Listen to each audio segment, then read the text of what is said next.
아침을 시작하는 슬기로운 방법. 오늘 내게 이로운 뉴스. 노영희의 출발 새 아침 슬기로운 인터뷰. 손학규 대표를 중심으로 한 당권파와 손학규 대표의 퇴진을 요구하는 비당권파, 이렇게 당권파와 비당권파가 한 지붕 두 가족으로 참 오래 지내왔었죠. 바른미래당. 분당하는 것 같습니다. 아마도 이런 해석이 지금 아주 유력하게 보여지는데요. 바른미래당의 당내 상황 한번 자세히 들여다보겠습니다. 바른미래당의 권은희 의원 연결돼 있는데요. 의원님 안녕하세요. 네, 안녕하십니까. 네, 요즘 좀 바른미래당이 또 뜨거운 그런 그 이슈에 올라와 있습니다. 당내 문제 이야기하기에 앞서서 우선 또 경찰 출신이시니까 검찰개혁 관련 이슈 몇 가지만 살짝 여쭤볼게요. 네. 우선 서초동 검찰청사 앞에서 28일에 검찰개혁 촛불문화제가 열렸는데요. 네. 그 후에 여당에서 이제 약간 승기를 잡은 듯한 느낌으로 검찰개혁 드라이브를 강하게 걸고 있습니다. 네. 권 의원이 보시기에는 경찰과 검찰 간의 이런 뭐 수사권 조정이라든가 개혁이라든가 이런 것들, 또 특히 탈검찰화, 검찰 특수부 축소 이런 식의 조국 장관이 벌이고 있는 검찰개혁의 방향, 이거는 좀 괜찮다고 보십니까? 지금 현재 그 국회에 검찰 개혁과 관련된 그 논의가 진행되다 중단이 되어 있는 상황인데요. 네. 국회에서의 논의가 좀 더 심도 있게 진행되어야 되는 상황에서 정부와 여당이 이 검찰 개혁이라는 이런 그 명분 하에 실상은 조국 장관의 수사에 개입하고 있는 행태에 대해서 개탄을 금할 수가 없는 상황입니다. 그래요? 네. 지금 대통령이나 조국 장관이 하고 있는 것은 입법이 아닌 그냥 훈령이라든가 대통령령이라든가 이런 걸 통해서 할 수 있는 걸 일단 먼저 하겠다. 국회에서는 국회 나름대로 입법에 올라갔으니까 그건 좀 처리해달라. 이런 태도인 것 같은데요.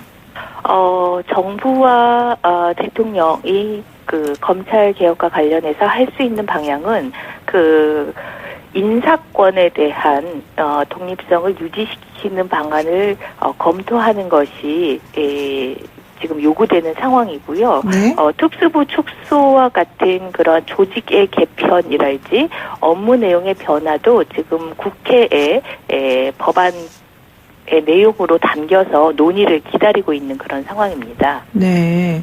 그러면은 어쨌든 이 검찰발 혹은 법무부발 이런 식의 특수부 축소 이런 것들에 대해서는 별로 찬성하지 않으시는 거예요?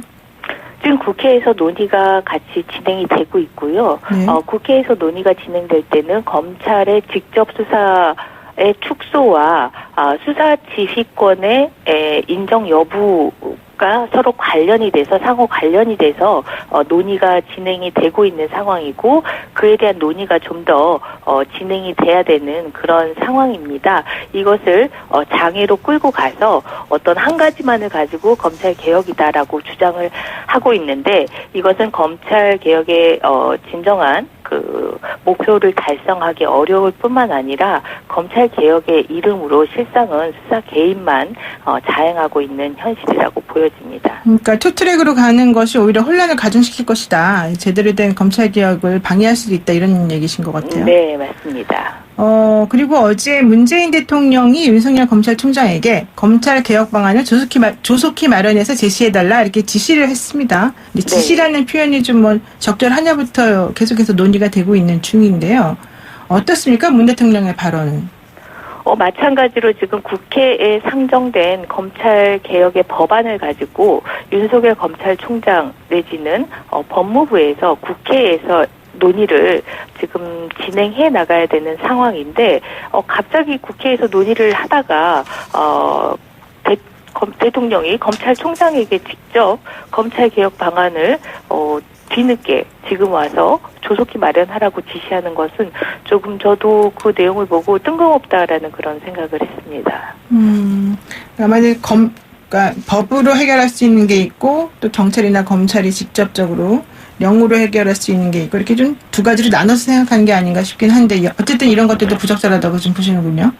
법으로 해결되는 사항 속에서 검찰의 수사권의 범위나 업무의 직접 행사의 범위가 정해지는 거고 검찰의 그 수사의 범위나 업무의 범위 내에서 시행령에 이 부분을 어떻게 담을지가 검토돼야 되는 그런 사안이고요. 그렇기 때문에 국회 논의를 지금 중단시킨 채로 장외에서 이렇게 검찰 개혁 이렇게 계속 말만 하는 것은 실질적으로는 아무런 개혁의 과제를 이뤄낼 수 없는 그런 현실이라고 보고 있습니다. 네, 일단 이제 그쪽은 그쪽 일들을 알아서 하라고 놔두고 우리 이제 바른미래당 얘기 한번 해보겠습니다.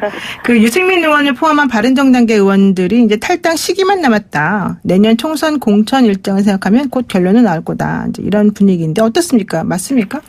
당 분위기는 지금 갈등이 어제 오늘 진행된 상황은 아니고요. 네. 갈등은 오랫동안 진행되어 있었고 그 갈등 상황 속에서 소위 비당권파로 불리는 의원들이 그동안은 손을 좀 놓고 있었습니다. 이 갈등 상황에 대해서 손을 좀 놓고 있었던 상황인데 더 이상 우리가 이렇게 손을 놓고 있을 수는 없다.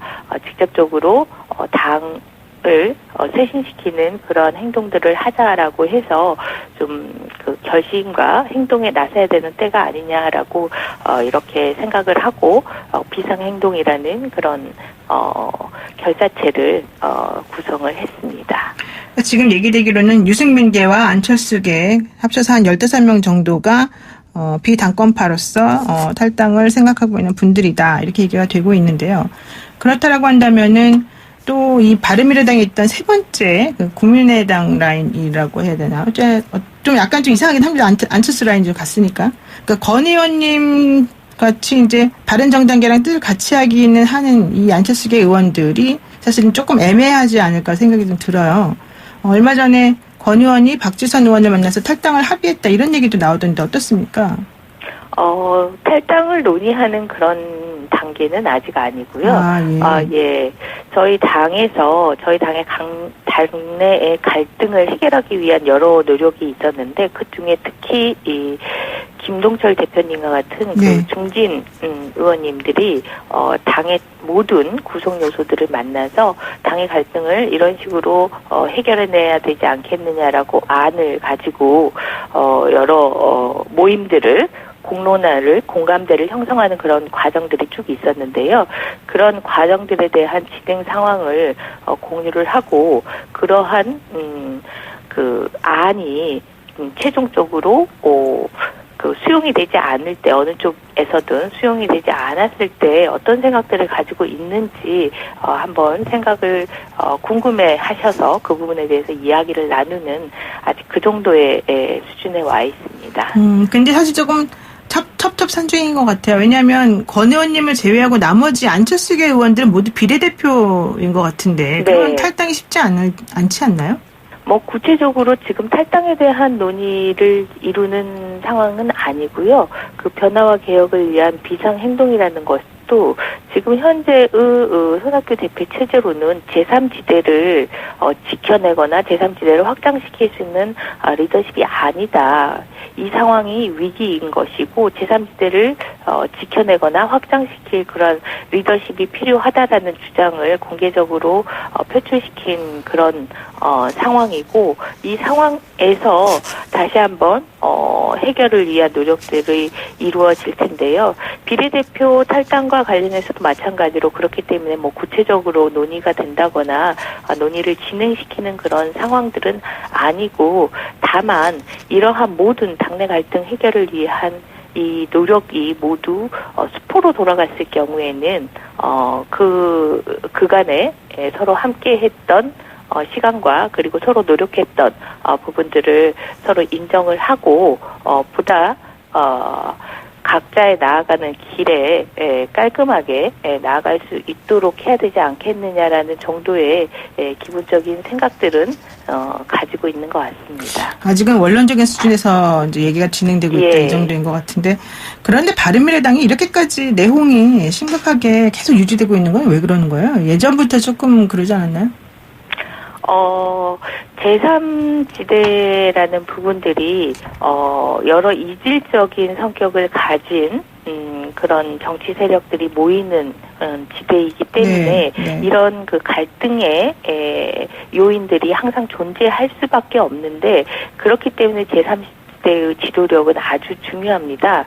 그런데 손학규 당대표는 이 제3지대의 지도자이면서도 그 리더십을 분열의 리더십의 방향으로 이끌어 왔습니다. 나가라. 네. 우리는 함께 하지 않을 수 있다라는 그런 분열의 리더십과 당내의 의원들을 상대로 계속적으로 일정한 프레임을 씌워서 당의 개혁을 요구하고 당에 보다 능력 있는 리더십을 요구하는 의원들을 상대로는 당권에 대한 도전에 불가하다라고 폄훼하고 이런 리더십을 발휘를 해왔기 때문에 제3지대에 상존하는 요인인 갈등의 요소를 전혀 해결하지 못하고 갈등을 계속 깊게 하고 증폭시키는 그런 시간이 됐던 것 같습니다. 손학규 대표가 무능하다 이 얘기를 지금 하시는 거죠? 무능력하다라고 평가하기보다는 갈등의 리더십을 보이고 제3지대의 특성에 맞는 그런 미래 비전의 리더십을 보여주지 못했다라고 평가를 하고 있습니다. 네, 지금 그 비당권파가 유승민 의원을 대표로 하는 그 변화와 혁신을 위한 비상행동 모임 이걸 공식 출범했는데요. 의원님도 이 모임에 참여하십니까? 네, 같이 하고 있습니다. 그럼 이 비상행동은 앞으로 어떤 걸 추구하는 거예요?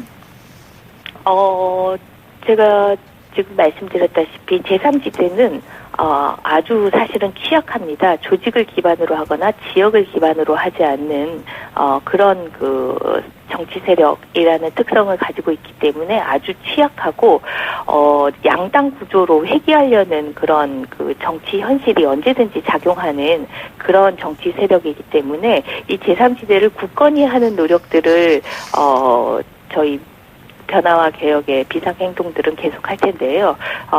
굳건히 하기 위해서는 무엇보다 미래 비전과 정직함을 갖춘 그런 새로운 리더십들과 함께 그리고 기득권 양당 체제에 최악이 아니면 차악을 선택할 수밖에 없었던 이 정치 현실에 대해서 국민들에게 설명하고 국민들이 최선이 아니면 차선을 선택할 수 있는 그런 권리를 보장받게 하기 위해서 저희들이 대안 세력으로서의 어떤 그 신뢰를 얻기 위한 노력을 해나가야 된다라고 생각을 합니다. 네, 마지막으로 하나만 더 여쭙겠는데요. 지금 당내가 어수선한데 안철수 전 대표 소식이 들렸습니다.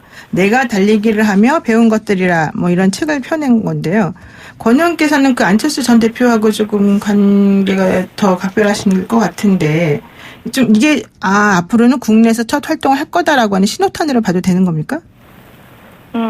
아무래도 책을 펴내고 대중들과 호흡을 하기로 하셨다라는 그런 그 보도 자료를 저도 기사를 통해서 봤는데요. 네.